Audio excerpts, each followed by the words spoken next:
First standard second standard തൊട്ടിട്ട് ഞാൻ അവിടുത്തെ സ്റ്റേജസിൽ പാടുന്നതാണ്. അപ്പോൾ എനിക്ക് ഇന്ന് എന്തെങ്കിലും whatever little I am today is only because of Behran and the opportunities the place has given me. First standard second standard തൊട്ടിട്ട് ഞാൻ അവിടുത്തെ സ്റ്റേജസിൽ പാടുന്നതാണ്. അപ്പോൾ എനിക്ക് ഇന്ന് എന്തെങ്കിലും whatever little I am today is only because of Behran and the opportunities the place has given me. ഒന്നാമത്തെ കാര്യം, നമുക്ക് എസ്പെഷ്യലി നമ്മൾ ഒട്ടും കോൺഫിഡന്റ് അല്ലാത്തൊരു സാധനം ചെയ്യുമ്പോൾ നമ്മുടെ മെന്റേഴ്സിന്റെ കയ്യിൽ നിന്ന് കിട്ടുന്ന support is very important. Like പിന്നെ ഓഫ്കോഴ്സ് നമ്മൾ തന്നെ ഒരു പാട്ട് സെലക്ട് ചെയ്യുമ്പോൾ ഇറ്റ്സ് ബേസിക്കലി ലൈക്ക് നമ്മളിപ്പോഴും നമ്മുടെ ഒരു കംഫർട്ട് സോണല്ലേ എടുക്കുള്ളൂ. അപ്പൊ അത് ബ്രേക്ക് ചെയ്യാനായിട്ട് അവര് ഇടയ്ക്ക് പാട്ടുകൾ തരാറുണ്ട്.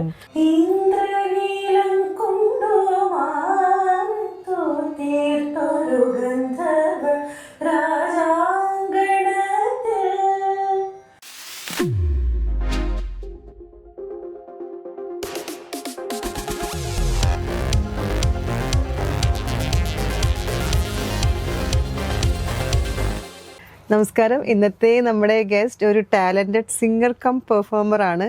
റിയാലിറ്റി ഷോസിൽ ഒരുപാട് നല്ല നല്ല പാട്ടുകൾ നമുക്ക് സമ്മാനിച്ചു തന്ന, ഇപ്പോൾ ഇൻഡിപെൻഡന്റ് മ്യൂസിക് വരെ എത്തി നിൽക്കുന്ന പവിത്ര മേനോനാണ് നമുക്ക് ഇന്നിവിടെ ഗസ്റ്റ് ആയിട്ട് എത്തിയിരിക്കുന്നത്. Hi, hello, welcome to the show. Thank you so much. എന്തൊക്കെയുണ്ട് വിശേഷങ്ങൾ? ഇപ്പം ജോലിയൊക്കെ ആയിട്ട് ബിസിയാണ്. അതെ അതെ, നല്ല വിശേഷം, എല്ലാം നന്നായിട്ട് പോണു. ഇപ്പോ എന്താ, ഞാനൊരു വർക്കിന് ജോയിൻ ചെയ്തിട്ടുണ്ട്. സോ കുറച്ചായിട്ടുള്ളൂ, ഇറ്റ്സ് ബിൻ എ മന്ത്. നന്നായിട്ട് പോണു, ഉഷാറായിട്ട് പോണു. വേറെ ഒരു എന്താ പറയാ ഫേസിലൂടെ വേറൊരു കംപ്ലീറ്റ്ലി ന്യൂ ഫേസ് ആണിത്. ബിക്കോസ് ഞാൻ ഇതുവരെ വർക്ക് ചെയ്തിട്ടുണ്ടായിരുന്നില്ല. സോ ഇതെന്റെ ഫസ്റ്റ് ജോബാണ്. അപ്പൊ ഞാനും ഈ പറഞ്ഞ പോലെ എക്സ്പ്ലോറിങ് പഠിക്കുന്നു, പതുക്കെ പതുക്കെ എന്താണ് എങ്ങനെയാണെന്ന് ഫിഗർ ഔട്ട് ചെയ്യണു. പക്ഷെ കൊള്ളാം, ഒരു വേറൊരു എക്സ്പീരിയൻസ്. നമ്മൾ ചെയ്യാത്തൊരു കാര്യമായതുകൊണ്ട് എങ്ങനെ നമുക്കും അറിയില്ല, എനിക്കറിയില്ല കേട്ടോ എങ്ങനെ എത്ര പോകുന്നു എനിക്കറിയില്ല. പക്ഷെ I'm enjoying the process right now. ആ സ്റ്റാർട്ടിങ്ങിന്റെ ആ ടെൻഷൻസും അല്ലെങ്കിൽ ഷെഡ്യൂൾസും ഒക്കെ കഴിഞ്ഞ് ഒരു റിലാക്സിങ് മൂഡിൽ വരുന്ന ഒരു ബഹ്റിനാണ് root. Bahrain roots to Carnatic music. ആ ഒരു ജേണി അതൊരു എന്താ പറയുക, ഒരു സ്ട്രെയിറ്റ് ലൈൻ ആയിട്ട് കാണണോ അതോ അതിൽ കുറെ ട്വിസ്റ്റ് ഇതൊക്കെ ഉണ്ടോ? ആക്ച്വലി ഞാൻ born and brought up in Bahrain ആണ്. ഞാൻ 12th വരെ ബഹ്റിനിലായിരുന്നു. ഞാൻ 5 years തൊട്ടിട്ട് പാട്ട് പഠിക്കാൻ തുടങ്ങിയതാണ്. എന്റെ ഗുരു ശ്രീമതി സുമ ഉണ്ണികൃഷ്ണൻ ടീച്ചറാണ്. സോ ടീച്ചർ തൃശ്ശൂരാണ്. ഇപ്പൊ ബഹ്റിനിൽ തന്നെയാണ് ആളുള്ളത്. അപ്പോൾ ഞാൻ ആക്ച്വലി എന്റെ മ്യൂസിക് കംപ്ലീറ്റ്ലി തുടങ്ങിയതും എക്സ്പ്ലോർ ചെയ്തതും ഒക്കെ ബഹ്റിനിലാണ്. ലൈക്ക് അവിടുത്തെ കോമ്പറ്റീഷൻസും അവിടുത്തെ കുറെ പ്രോഗ്രാംസിനും കാര്യങ്ങളിലൊക്കെ അവിടെയാണ് ഞാൻ കുറെ സെലിബ്രിറ്റീസിന്റെ കൂടെ സ്റ്റേജ് ഷെയർ ചെയ്തിട്ടുള്ളതും. അന്ന് മുതൽക്ക് ലൈക്ക് ഞാൻ അതായത് എന്റെ first competition was when I was in 2nd grade or something. അവിടെ ബഹ്റിൻ കേരളീയ സമാജം എന്ന് പറഞ്ഞിട്ടൊരു അസോസിയേഷൻ, മലയാളി അസോസിയേഷൻ ഉണ്ട്. അപ്പൊ അവിടെ നിന്നായിരുന്നു എന്റെ തുടക്കം. അവിടുത്തെ കോമ്പറ്റീഷൻസിന് പോവാ. ആൻഡ് അവിടെ ഇങ്ങനെ നമുക്ക് light music, film song, Carnatic, classical എന്ന് പറഞ്ഞ ഓരോരോ കാറ്റഗറീസ് ഉണ്ട്. അപ്പൊ അതിനൊക്കെ ചേരുക. അന്നൊക്കെ എല്ലാത്തിനും ഫസ്റ്റ് പ്രൈസ്, സെക്കൻഡ് പ്രൈസ് അങ്ങനെയൊക്കെ ആയിരുന്നു. അപ്പോ അവിടെ നിന്നാണ് എന്റെ തുടക്കം. അത് കഴിഞ്ഞിട്ട് എന്താ പറയാ, അപ്പോഴാണ് എനിക്കും മനസ്സിലായത് okay what I want to do in music എന്നുള്ളൊരു സംഭവം. എനിക്ക് അന്ന് തൊട്ടിട്ട് കർണാട്ടിക് ക്ലാസിക്കലിലൂടെ ഒരു സോഫ്റ്റ് സ്പോട്ട് ഉണ്ടായിരുന്നു. അത് ഇൻഫ്ലുവൻസിങ് അങ്ങനെ വന്നു? വീട്ടിലാരെങ്കിലും അങ്ങനെ? വീട്ടിൽ ആക്ച്വലി അച്ഛനും അമ്മയൊക്കെ പാടും. പക്ഷെ അതെങ്ങനെയാ വന്നതെന്ന് എനിക്കും അറിയില്ല. അത് എന്തോ എനിക്ക് എന്റെ ലിസണിങ് പണ്ട് തൊട്ടിട്ടേ കുറച്ചുകൂടി ക്ലാസിക്കൽ ബേസ്ഡ് സോങ്സിനോടായിരുന്നു ദാൻ ഈ മെലഡീസ് ഓർ ഫിലിം സോങ്സിനെക്കാളും കൂടുതൽ ഞാൻ കേൾക്കാറുള്ളത് കൃതികളും അങ്ങനത്തെ ബേസ്ഡ് സംഭവങ്ങളായിരുന്നു. അപ്പൊ എനിക്ക് ഗ്രാജുവലി ആ ഒരു അത് എക്സ്പ്ലോർ ചെയ്യണം എന്നുള്ളൊരു താല്പര്യം. ഭയങ്കര rare because born in Bahrain ആവുമ്പോ ഈ കർണാട്ടിക് മ്യൂസിക്കിന്റെ പ്രത്യേക ഒരു ടേസ്റ്റ് വരുന്നത്. എന്റെ ടീച്ചറിന്റെ ഇൻഫ്ലുവൻസും ഉണ്ട് കേട്ടോ. കാരണം ഞാൻ ടീച്ചർ എന്നൊന്നും വിളിക്കാറില്ല, എനിക്ക് ആന്റി എന്നാണ് ഞാൻ വിളിക്കാറ്. കാരണം she's like my godmother. അപ്പൊ എനിക്ക് ഭയങ്കര എന്താ, she's more than a teacher to me. അപ്പം ആന്റിയുടെ ഒരു ഇൻഫ്ലുവൻസും ഉണ്ട്. കാരണം ആന്റി എപ്പോഴും ഇങ്ങനെ പറയും ലൈക്ക് എന്റെ കൂടെ എന്റെ ബാച്ചിലുള്ള പിള്ളേരൊക്കെ അവര് they were much older to me. And അവരിങ്ങനെ കർണാട്ടിക് ക്ലാസിക്കൽ ഭയങ്കര അടിപൊളിയായിട്ട് പാടുമ്പോൾ ഞാൻ എപ്പോഴും ഇങ്ങനെ വാവ്, ഇതെങ്ങനെയാ, എനിക്കും ഇത് ചെയ്യണം, എനിക്കും ഇത് എക്സ്പ്ലോർ ചെയ്യണം, എനിക്കും ഇങ്ങനെ പഠിക്കണം എന്നുള്ളൊരു സംഭവമൊക്കെ ഉണ്ടായിരുന്നു. അപ്പൊ അതെന്നെ വല്ലാണ്ട് ഇൻഫ്ലുവൻസ് ചെയ്തിട്ടുണ്ടായിരുന്നു. ഈവൻ ആന്റിയുടെ മക്കളൊക്കെ അടിപൊളിയായിട്ട് കർണാട്ടിക് ക്ലാസിക്കൽ പാടുന്ന ആൾക്കാരാ. അപ്പൊ ഞാൻ എപ്പോഴും ഇങ്ങനെ ലുക്ക് അപ്പ് ടു ചെയ്യുമായിരുന്നു. Even I would be like okay maybe even I want to do something like this എന്നുള്ളൊരു സാധനം. പിന്നെ അങ്ങനെ പതുക്കെ കർണാട്ടിക് ക്ലാസിക്കൽ കോമ്പറ്റീഷൻസ് ലൈക്ക് നമ്മളവിടെ ഫൈൻ ആർട്സും കാര്യങ്ങളൊക്കെ ഉണ്ട്, അങ്ങനെ പോവാൻ തുടങ്ങി. പിന്നെ സ്കൂളിലത്തെ കോമ്പറ്റീഷൻസ് അഗൈൻ കർണാട്ടിക് മ്യൂസിക് കോമ്പറ്റീഷൻസും കാര്യങ്ങളൊക്കെ പോകാൻ തുടങ്ങി. But then I understood, okay, maybe I want to do more in this, or like maybe this is what I want to explore than like melodies or film song എന്നുള്ളൊരു സംഭവം. അപ്പോ പിന്നെ അവിടെ എന്താ പറയാ കുറേ പ്രോഗ്രാംസ് ചെയ്തിട്ടുണ്ട്. അതായത് ഞാൻ പറഞ്ഞില്ലേ, ഞാൻ ഒരു ഫസ്റ്റ് സ്റ്റാൻഡേർഡ് സെക്കൻഡ് സ്റ്റാൻഡേർഡ് തൊട്ടിട്ട് ഞാൻ അവിടുത്തെ സ്റ്റേജസിൽ പാടുന്നതാണ്. അപ്പൊ എനിക്ക് ഇന്ന് എന്തെങ്കിലും whatever little I am today is only because of Behran and the opportunities the place has given me. So yeah, Behran has definitely played an integral role in making me the person I am today. Yeah, definitely. അപ്പൊ അങ്ങനെ അതാണ് എന്റെ Bahrain life എന്ന് പറയാനായിട്ട്. ഞാൻ 12th കഴിഞ്ഞിട്ട് പിന്നെ നാട്ടിലേക്ക് വന്നു. ഹയർ സ്റ്റഡീസിനാണ് നാട്ടിലേക്ക് വരണേ. അത് ഞാൻ ചെയ്തത് സെയിന്റ് ട്രിസാസിലായിരുന്നു എന്റെ ഡിഗ്രി. ആൻഡ് സെയിന്റ് ട്രിസാസ് പിന്നെ പറയണ്ടല്ലോ, ഒരു കോൺഷ്യസ് ഡിസിഷൻ ആയിരുന്നു. ഞാൻ ആദ്യം മറ്റേ സെയിന്റ് ട്രിസാസിൽ ജോയിൻ ചെയ്യുമ്പോൾ ലൈക്ക് ഗേൾസ് കോളേജിൽ പോയിട്ട് ഞാൻ അങ്ങനെയൊക്കെ ആയിരുന്നു. പക്ഷെ my God, that was like the best 3 years of my life. Like I've had a lot of opportunities and even the college അറിയാലോ, ഞാൻ പറയേണ്ട ആവശ്യമില്ലല്ലോ. They support extracurricular like anything. എനിക്ക് തോന്നുന്നു ഒരു പക്ഷെ അക്കാഡമിക്സിനെക്കാളും കൂടുതൽ അവര് സപ്പോർട്ട് ചെയ്യുന്നത് ടാലൻസിനെയാണ്. അപ്പൊ എനിക്ക് അവിടെ നിന്നും ഞാൻ കുറെ എക്സ്പ്ലോർ ചെയ്തു, കുറെ പഠിച്ചു, കുറെ പാടി, കുറെ ഇങ്ങനെ പ്രോഗ്രാംസിന് പാടാ, ദ ജാമിയ, അത് ഇത് ഭയങ്കര ഫൺ. ബിക്കോസ് ഞാൻ 12th വരെ എന്നെ ഒരു നെസ്റ്റിലിട്ട പോലെയായിരുന്നു. ഞാൻ പാരന്റ്സിന്റെ കൂടെ എനിക്ക് ഒന്നും അറിയണ്ടായിട്ടില്ല. Like I don't know anything other than singing. അപ്പൊ ഞാൻ നാട്ടിലേക്ക് വരുമ്പോഴാണ് ഞാൻ കൂടുതലും എക്സ്പ്ലോർ ചെയ്യണം. അതന്നെ more than a musician as a person also ഞാൻ ഓക്കെ ഇങ്ങനെയൊക്കെയാണല്ലേ, അപ്പൊ ഇത് വേറൊരു ലോകമാണല്ലേ എന്നൊക്കെ എക്സ്പ്ലോർ ചെയ്യണത് നാട്ടില് വന്ന്. I mean initially it was very difficult. കാരണം പേരൻസ് ഇല്ലാണ്ട് നിക്കാ പറയുമ്പോ എനിക്ക് എസ്പെഷ്യലി ഞാൻ അമ്മ ഞാൻ അച്ഛൻ എല്ലാം ലൈക്ക് അച്ഛനും very attached to my parents. അപ്പൊ ഐ ഡിഡ്ന്റ് നോ, ഭയങ്കര പാമ്പേർഡ്. എനിക്കൊരു ചേട്ടനും ഉണ്ട് കേട്ടോ. അപ്പൊ ഭയങ്കര പാമ്പേർഡ് ആയിട്ടായിരുന്നു ഞാൻ വളർന്നത്. അപ്പൊ ആ ഒരു ഷെല്ല് ബ്രേക്ക് ചെയ്ത് പുറത്തേക്ക് വരിക. ആദ്യമൊക്കെ ഞാൻ അതായത് നാട്ടിലേക്ക് മൂവ് ചെയ്യുന്നതിന് മുന്നേ ഞാൻ ഭയങ്കര എക്സൈറ്റഡ് ആയിരുന്നു. ഓക്കെ ഞാൻ ഇനി ഒറ്റയ്ക്ക് നിൽക്കാൻ പോവാ, I'm gonna have fun എന്നൊക്കെ പറഞ്ഞിട്ട്. അത് കഴിഞ്ഞിട്ട് എനിക്ക് മനസ്സിലായി കഥ വേറെ. പക്ഷെ still that was also a really good phase where you know okay ഇതൊക്കെ എങ്ങനെയൊക്കെയാണ് കാര്യങ്ങൾ മ്യൂസിക്കലി ആയാലും ആസ് എ പേഴ്സൺ ആയാലും ആ ഒരു 3 years help me grow so much. So yeah. അപ്പൊ ആ സമയത്ത് സോങ്സ് ഒക്കെ ആൽബം സോങ്സ് ഒക്കെ പാടുന്നുണ്ട്? ഞാൻ ആൽബംസ് പാടുമായിരുന്നു. ഞാൻ പന്തളം ബാലൻ സാറിന്റെ 2 ആൽബംസിൽ പാടിയിട്ടുണ്ട്. അതുപോലെ തന്നെ കുറെ ഡിവോഷണൽസും കാര്യങ്ങളൊക്കെ ഞാൻ സൈമിൾട്ടേനിയസ്ലി ചെയ്യുമായിരുന്നു. ക്ലാസിക്കൽ പാട്ടും പഠിക്കുന്നുണ്ടായിരുന്നു? ഞാൻ ഇപ്പൊ എന്റെ ഗുരു ശ്രീവത്സൻ സാറാണ്. അപ്പൊ ഞാൻ നാട്ടിലേക്ക് മാറുന്നതിന് മുന്നേ തന്നെ ഞാൻ സാറിന്റെ അടുത്ത് ഓൺലൈൻ പഠിച്ചിട്ടുണ്ടായിരുന്നു. പിന്നെ ഞാൻ ഡിഗ്രിക്ക് ജോയിൻ ചെയ്തപ്പോ ഞാൻ ഓഫ്ലൈൻ ഇപ്പോഴും ഐ എം കണ്ടിന്യൂയിങ്. അടുത്താണ് 5 minutes away. ഈ റിയാലിറ്റി ഷോ ഇത് ഫസ്റ്റ് റിയാലിറ്റി ഷോ ആയിരുന്നു? അല്ലല്ല, ഞാൻ സരിഗമപ്പയിലുണ്ടായിരുന്നു സീ കേരളം. ഞാൻ സേക്രഡ് ഹാർട്ടിൽ മൂവ് ചെയ്തതിന് ശേഷം, അതായത് എന്റെ മാസ്റ്റേഴ്സ് പഠിക്കാൻ പോകുമ്പോഴാണ്, മാസ്റ്റേഴ്സ് പഠിക്കുന്നതിന്റെ ഫസ്റ്റ് ഇയർ ആണ് സരിഗമപ്പ വരുന്നത്. അപ്പോ അതില് ഒരു പാർട്ടിസിപ്പന്റ് ആയിരുന്നു, കുറച്ച് പോയിട്ടുണ്ടായിരുന്നു. ക്വാർട്ടർ ഫൈനൽസിന് മുന്നേ ഒക്കെ ആയപ്പോഴത്തേക്കും ഇറങ്ങി. പിന്നെ സെക്കൻഡ് ഇയർ എന്റെ കഴിഞ്ഞിരിക്കുമ്പോഴാണ് സ്റ്റാർ സിംഗർ വരുന്നത്.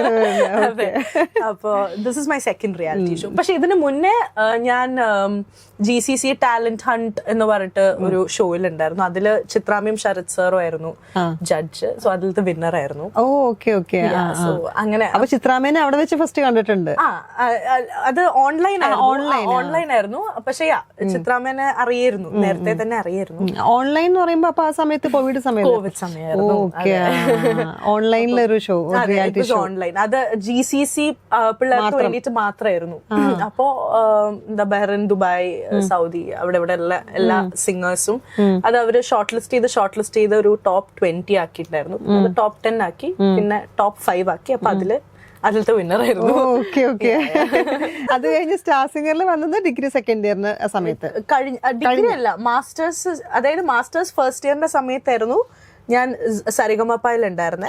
മാസ്റ്റേഴ്സ് എന്റെ സെക്കൻഡ് ഇയർ കംപ്ലീറ്റ് ചെയ്ത് കഴിഞ്ഞപ്പോ സ്റ്റാർ സിംഗർ വന്നു. സ്റ്റാർ സിംഗറിൽ ഞാൻ വൈൽഡ് കാർഡ് ആയിരുന്നു. അപ്പൊ വൈൽഡ് കാർഡ് എൻട്രി ആയിരുന്നു. സ്റ്റാർ സിംഗറിൽ എത്ര മാസങ്ങൾ ഉണ്ടായിരുന്നു? അതായത് ഞാൻ തുടങ്ങിയത് ഞാൻ വൈൽഡ് കാർഡ് ആയിരുന്നല്ലോ, അപ്പൊ ഐ തിങ്ക് മെയിലായിരുന്നു എന്റെ ഫസ്റ്റ് പെർഫോമൻസ്. ഞാൻ ഇപ്പൊ ഇറങ്ങിയിട്ടേ ഉള്ളൂ. അതായത് എനിക്ക് ഫെബ് 4th ആയിരുന്നു എന്റെ എലിമിനേഷൻ. ഫെബ് 4th ആയിരുന്നു elimination. So close to 1 year. Star സിംഗറിലെ ഒരു എക്സ്പീരിയൻസസ് എങ്ങനെയായിരുന്നു?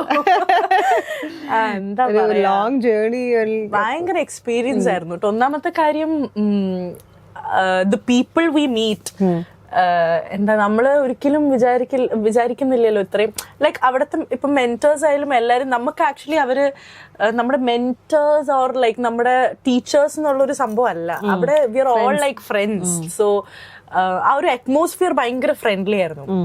സാറായാലും സർഗോ സാറായാലും നമുക്ക് എന്താ പറയാ, നമുക്ക് എന്തും പറയാം, എല്ലാ സ്പേസും തരും, നമുക്ക് എന്തും പറയാം. He's a good listener, so he will listen to what we have to say and all of that. So നമുക്ക് ആ ഒരു ഫ്രീഡം ഉണ്ടായിരുന്നു, ആ ഒരു കമറാഡറി ഉണ്ടായിരുന്നു between the contestants and the jury or like sir, അങ്ങനെ.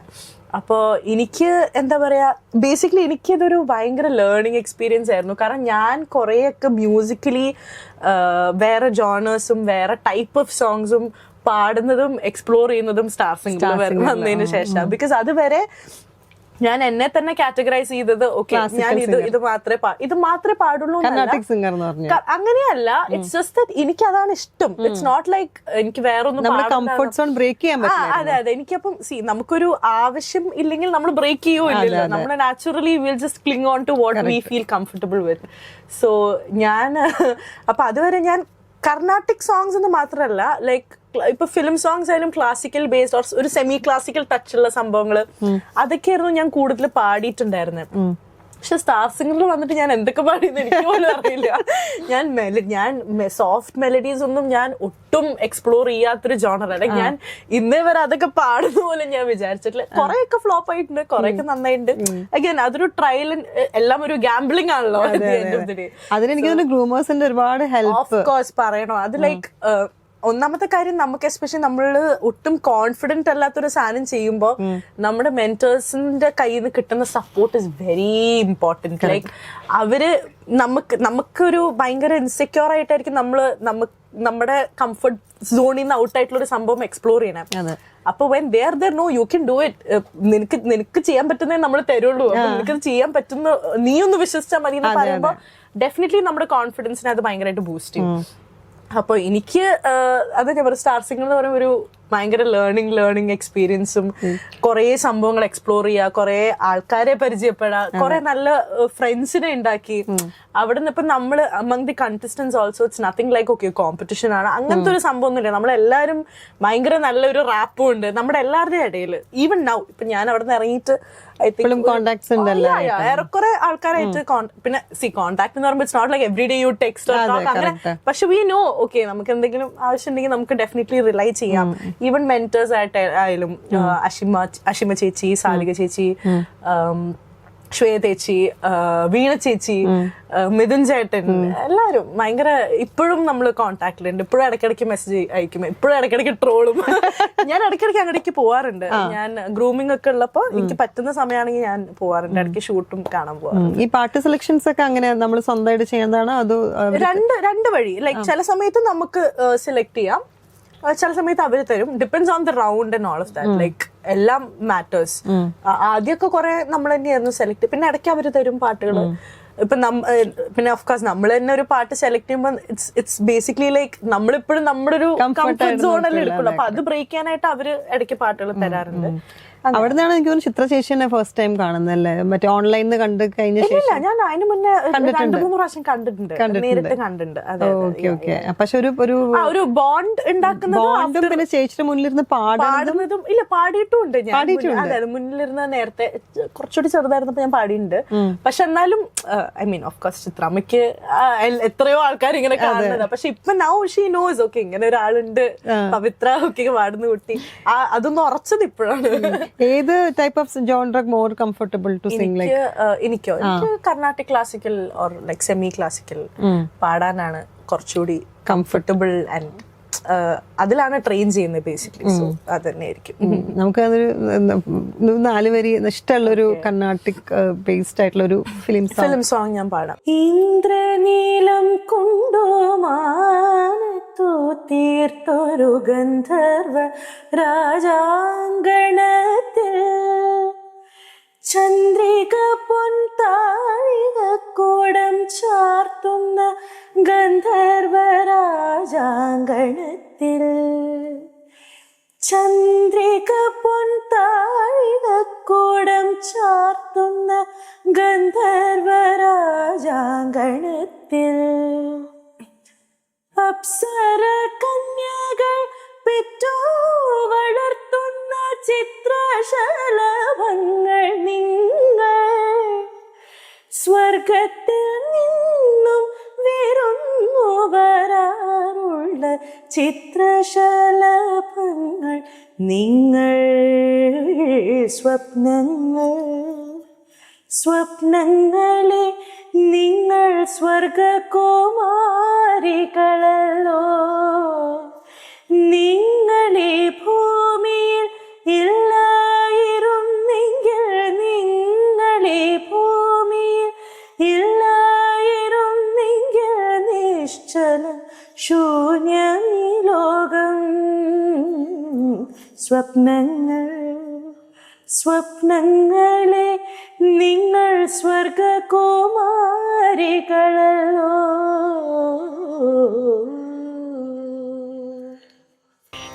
അടിപൊളി അടിപൊളി. Down to earth ആണ്. So that is like that will always stay, you know, like okay എത്ര വലിയൊരാളായാലും this is how you should be or this is how you should carry yourself എന്നുള്ളൊരു വലിയൊരു lesson ആണ് എനിക്ക് ശ്രീവത്സൻ സാറിൻ്റെ അടുത്ത് നിന്ന് എപ്പോഴും എനിക്ക് തോന്നാറ്. ഞാൻ എപ്പോൾ ക്ലാസ്സസ് അറ്റൻഡ് ചെയ്യുമ്പോഴും ഹീസ് വെരി പേഷ്യൻറ്റ്. ഗോൾഡൻ പെർഫോമൻസിന് മുന്നേ ഞാൻ ആൻറ്റി നാട്ടിലുണ്ടായിരുന്നു. Aunty is in Berlin. So aunty നാട്ടിലേക്ക് വേറൊരു ആവശ്യത്തിന് വന്നിട്ടുണ്ടായിരുന്നു. അപ്പൊ ഞാൻ ആന്റിയുടെ അടുത്ത് പറഞ്ഞു, ആന്റി എനിക്ക് ഒന്നും അറിയണ്ട, യു ഷുഡ് ബി ഹിയർ, എനിക്ക് ഈ പാട്ടിന് എനിക്ക് ഗോൾഡൻ പെർഫോമൻസ് വേണം, ആന്റി വരണം. പിന്നെ ഏതൊരു പോയിന്റ് എത്തിയപ്പോൾ നമ്മള് സ്വരം എത്തിയപ്പോഴത്തേക്കും എൻ്റെ കയ്യിൽ നിന്ന് ഫുള്ള് പോയി. ഞാൻ ഫുള്ള് ബ്ലാങ്ക് ആയി. ആൻഡ് എനിക്ക് ആക്ച്വലി എൻ്റെ പ്രശ്നമാണ്, ഞാൻ നിർത്തരുതായിരുന്നു ഇൻ ബിറ്റ്വീൻ. സ്കൂളിലായിരുന്നു ഞാൻ. അപ്പൊ അവിടേക്ക് വന്നിട്ട് ചിത്രാമ്മ കൈ പിടിച്ചിട്ട് ഇങ്ങനെ പറഞ്ഞു, പേടിക്കണ്ട, പവിത്രയുടെ ടാലന്റ് എന്തോരം ഉണ്ടെന്ന് ഇവിടെ എല്ലാവർക്കും അറിയാം, ഇനി ഇത് മറന്നേക്ക.